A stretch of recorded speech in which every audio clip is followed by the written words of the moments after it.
শুভ বিকেল বন্ধুরা, তোমরা সবাই কেমন আছো? অভ্রমেঘা ব্লগে তোমাদের সকলকে জানাই স্বাগত।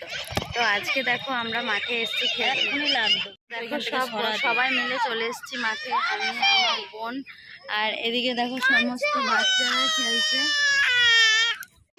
বন্ধুরা দেখো মাঠে এসেছি আমরা সবাই, আর এদিকে আমার ছেলেরা বল খেলছে, আর আমার মেয়ে বল দেখে ভয় পেয়ে গেছে, তাই কাঁদতে শুরু করেছে। আর এদিকে দেখো ও কাঁদছিল, তাই আমার বোনের মেয়ে ওকে কোলে নিয়ে, আর ও ভয় পাচ্ছে আর নামছেই না, আমি ওকে কোলে নিয়েই ভিডিও বানাচ্ছিলাম।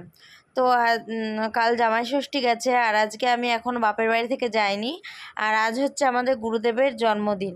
তাই দেখো এখান থেকে গিয়ে সরাসরি আমি গুরুদেবের ওখানে আমাদের ব্যানাচিটিতে অনুষ্ঠান হচ্ছে, তো ওখানে চলে যাব রীতাদির বাড়িতে।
বন্ধুরা দেখো আমি চলে এসেছি রীতাদির বাড়িতে, আর আমার গুরুদেব শ্রী রতন কৃষ্ণ গোস্বামী প্রভুপাদের জন্মদিন।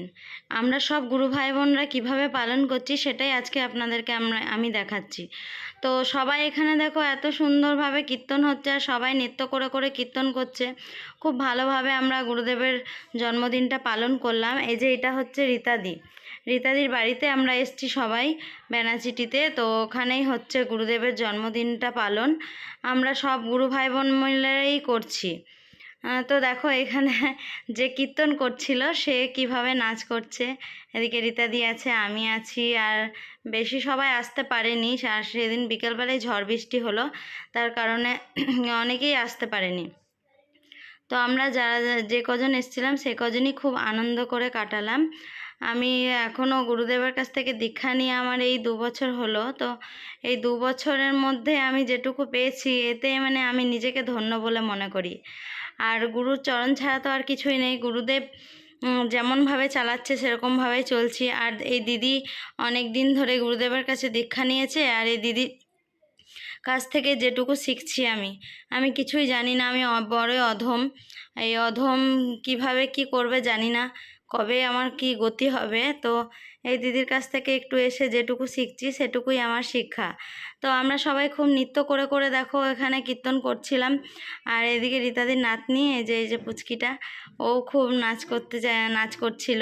আর আমি আর আমার ছেলেই গেছি, কারণ মেয়েকে রেখে গিয়েছিলাম, ওর বাবা ছিল। সেদিনকে একটু বৃষ্টি হয়েছিল, সন্ধ্যাবেলা বেরোনোর আগেই বৃষ্টি শুরু হয়ে গেল। তো বৃষ্টি কমলো, তারপর গেলাম। আমার একটু দেরি হয়ে গেছিলো যেতে। আমি যখন গেছি দেখছি সবাই চলে এসছে, আর কীর্তনও শুরু হয়ে গেছিলো। তো গুরুদেবের জন্য তো কিছু করতেই পারিনি। আমি একটা শুধু কেক বানিয়ে নিয়ে গেছিলাম গুরুদেবের জন্য, আর একটা নিজের হাতে মালা বানিয়ে নিয়ে গেছিলাম। তো ওখানে গুরুদেবের গলায় রীতাদি মালাটা পরিয়ে দিলেন। আর এদিকে দেখো সবাই এত নাচ করছে, এত নৃত্য করছে, কি বলবো, খুব ভালোই লাগছে। এত সুন্দর একটা মানে বৃষ্টি হয়ে ওয়েদারটা এত সুন্দর হয়ে গেছিলো, তো অতটা আর গরমও লাগছিল না, তার জন্য খুব ভালোই লাগছিল। আর গুরুদেবের জন্মদিন আমরা করব, এত গরমে চিন্তাও করছিলাম যে কি করে করব। তারপর দেখছি যে সন্ধেবেলা যেই হলো বৃষ্টি নামিয়ে দিল, তারপর ওয়েদার এত সুন্দর ঠান্ডা করে দিল, তার জন্য আর কোনো অসুবিধা হয়নি। গুরুদেবের কৃপা না থাকলে তো হয় না, গুরুদেবের নিশ্চয়ই কৃপা আছে, তাই আমরা মানে এত সুন্দর একটা উৎসব করতে পারলাম, এত সুন্দর করে পালন করতে পারলাম। আর এবছর এরকম হলো, সামনের বছর ইচ্ছা আছে আরও একটু ভালো করে গুরুদেবের উৎসব পালন।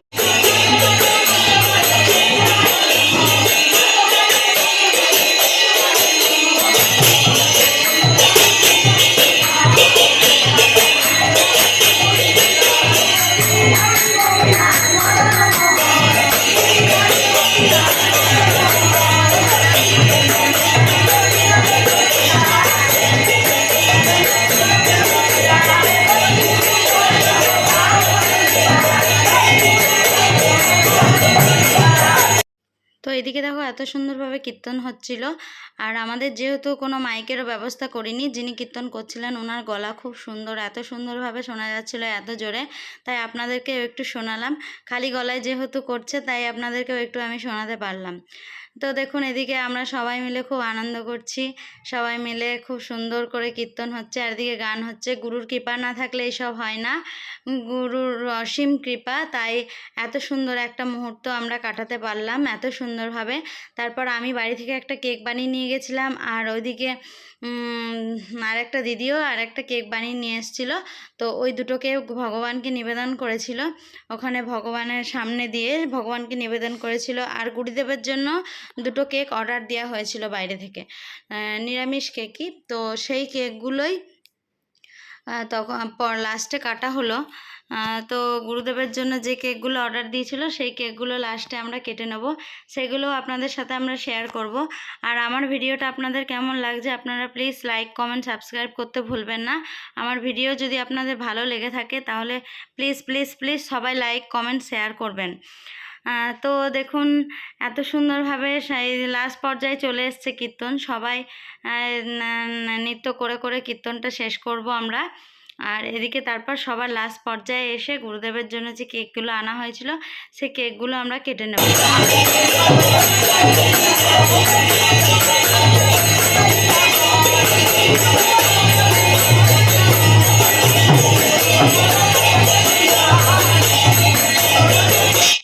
এখানে রীতাদির নাতনি আর দুটো বাচ্চা ছিল, ওরাই গুরুদেবের কেকটা কেটে আমরা সবাই মিলে কীর্তন করে করে গুরুদেবের কেকটা কাটা হলো, আর সবাই খুব আনন্দও করলাম।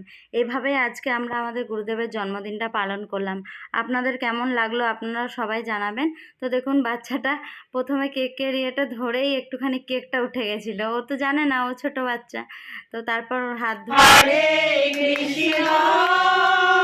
কৃষ্ণ কৃষ্ণ হরে হরে হরে রাম রাম রাম হরে হরে হরে কৃষ্ণ কৃষ্ণ কৃষ্ণ হরে হরে হরে রাম রাম রাম হরে হরে হরে কৃষ্ণ কৃষ্ণ। তারপর এদিকে কেক কাটা হয়ে গেছে, তারপর সবাই দেখো সবাইকে দিদি একটু একটু করে কেক কেটে সবার হাতে হাতে দিল এবং সবাই প্রসাদ পেল। আর এদিকে পুচকুটা তো ওই চাকুটা নিয়ে ওটাই চাটতে শুরু করেছে। পুচকুটা এত সুন্দর আর এত মিষ্টি। আর আমার ভিডিওটা আজকে এখানে শেষ করলাম। সবাই খুব ভালো থেকো, সবাই খুব হাসি খুশি থেকো, আর শুভরাত্রি।